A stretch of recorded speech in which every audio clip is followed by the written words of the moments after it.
Oh man, it has been years. Do I start in the Cave of Wonders? No, you have to work your way there. You start in the streets. Alright, in Agrabah. We'll see how far we can get, though. A faraway land of wind and sand. You all know the story. We're not going to get into it. Let's see how long it takes me to... Alright. Okay. Oh, you got it. You can throw apples, slash, and jump. A little jump. Okay, cool. Alright. Oh. So you grew up playing Sega? I started on Sega. It was my first system ever. The first game I think I ever played was Sonic the Hedgehog. Sonic 1 or Sonic 2? The first Sonic. Before you had Tails following you. Nice.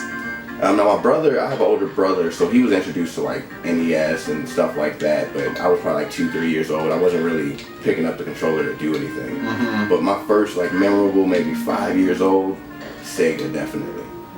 Yeah, same. Sega is definitely what I came up on. And then when I was like 13, my buddy across the street like had a PlayStation, and that's what I would go start playing with him every day after school. And then I just was PlayStation pretty much after that. Yeah, PS1, I think PS2, PS3. I got the PS1 maybe the second year release for Christmas. I didn't know what I had my hands on, but it was a gem of a system. Of a system. Talk about mechanics, like on Metal Gear Solid, when there was a level you had to unplug the controller and plug it into the second port. For Psycho Mantis. Yeah, like the way they put that into the game at that time, that tech level, that's why PlayStation's the God system. They mastered it a long time ago, to me. Yeah, I agree. I feel like they set the standard for pretty much everything that came after, with maybe the exception of first-person shooters. Yeah, I think that was Microsoft heavy, because I think Counter-Strike was probably the first real big first-person shooter. Yeah. And that was on PC, so kind of. So PlayStation guy. What was your favorite PlayStation 1 game? Favorite PlayStation 1 game? I'm gonna get us a life up here. See, those are free microtransactions. Yeah. To answer your question, my favorite PlayStation 1 game, man, I honestly would say Metal Gear Solid, because that's the one I've played the most. If I had to pick two, it'd be that and Crash Bandicoot, but... Those are good picks. My favorite PlayStation 1 game might be cliche, but like you said, the game I put the most time into, Final Fantasy VII. Oh, I mean, honestly, I might have to say Final Fantasy VII.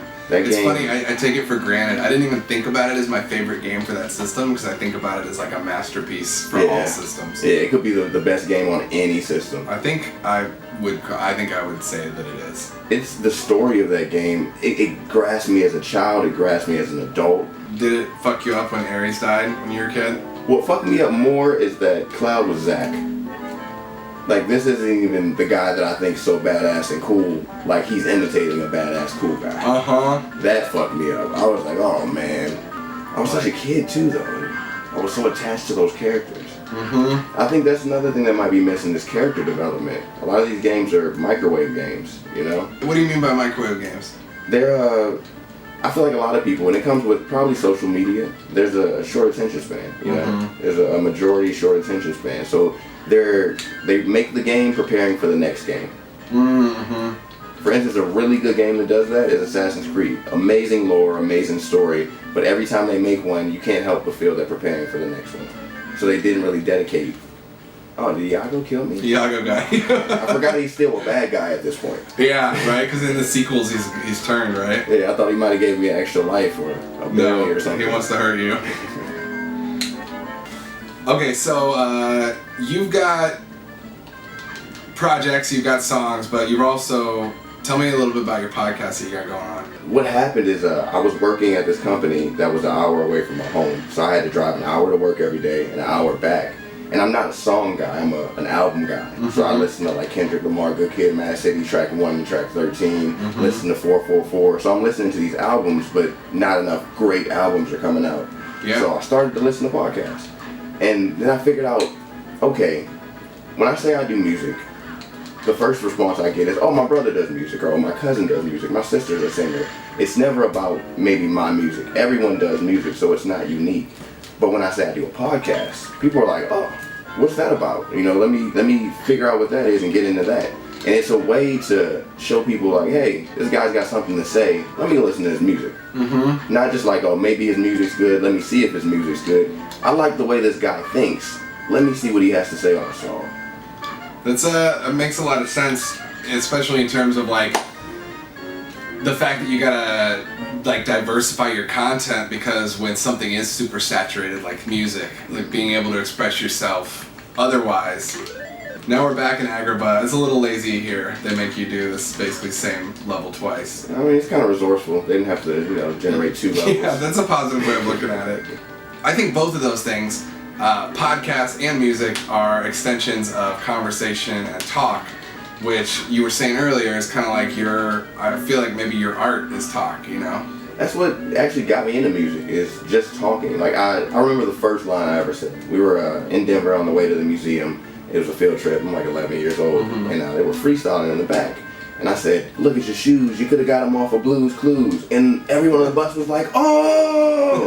That's awesome, dude. And it sparked. I can say something and draw a reaction out of people.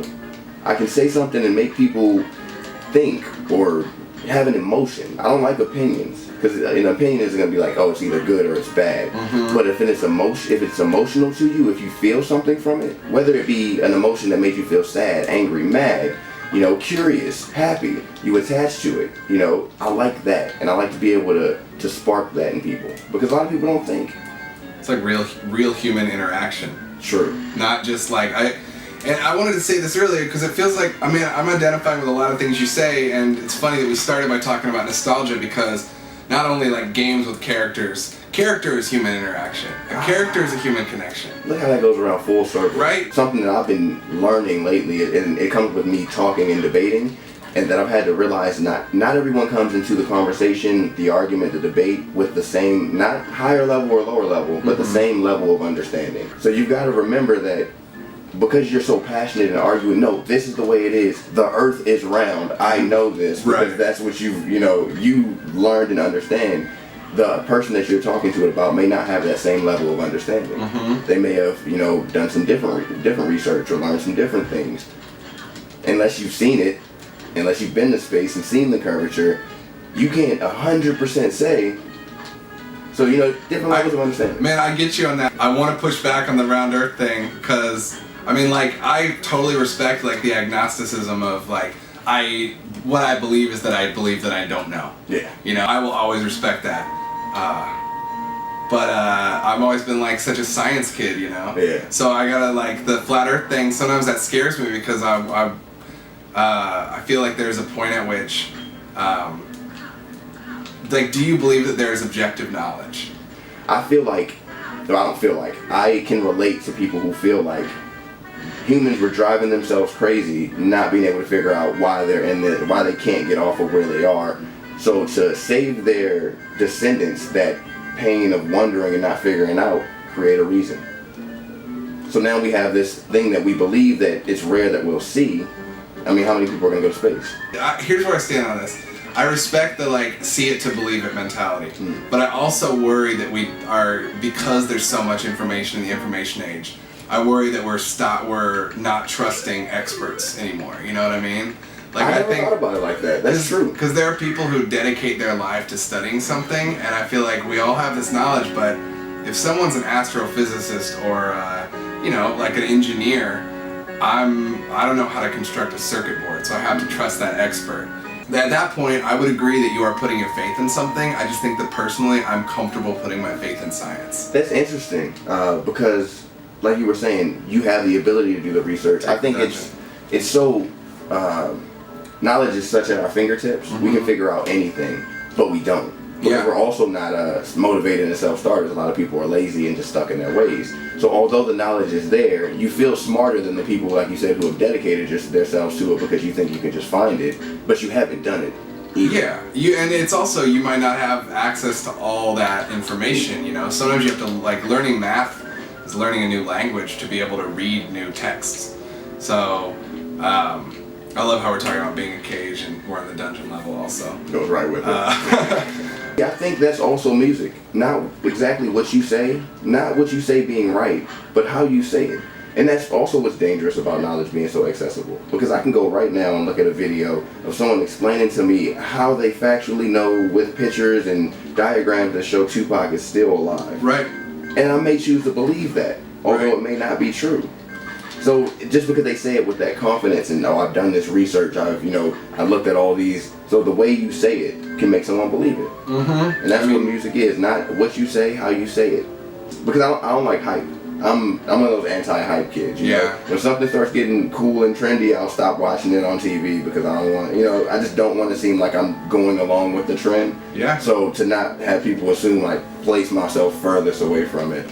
So I'll not listen to new albums that come out, and then I hear them 3-4 months later, and I'm like, oh, what a gem. Yeah, and sometimes that's nice because then it's like you have that quiet space, and the experience is like more belongs to you.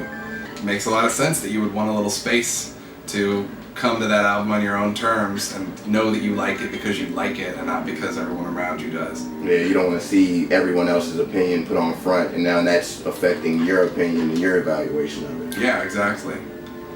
Man, is there anything, I want you to tell people where they can find your podcast. This is Week to Week. We release every Monday on YouTube. We're Real Spill Podcast. You can find it at musicbymoney.com or anywhere on social media at Real Spill Nation. Real Spill Nation, spelled naturally. Real Spill Nation. YouTube at youtube.com/Real Spill Nation. This game, as an adult, I'm 27 years old, and I'm having the hardest time. It's these Disney games are all fucking hard, man. But it's like they made these for what? The 5 to 10-year-old demographic? We made it out of the dungeon. I think that's a good spot to end the episode. I think I'm here. I love it. This is fun, man. Yeah, it was fun. It was hard. It's a fucking hard game. Maybe they made it so long for the lack of content back then. Yeah, well, that's part of it, because you only have like one thing, so you spend weeks and weeks playing it over and over and over. That might have been it. Because, yeah, you're not going to just get bored and switch, because you only have this. Only that, man. I appreciate you having me. Yeah, I appreciate you coming, man. It was a great conversation. You ain't living what you rap. Stop cap. Pull up with the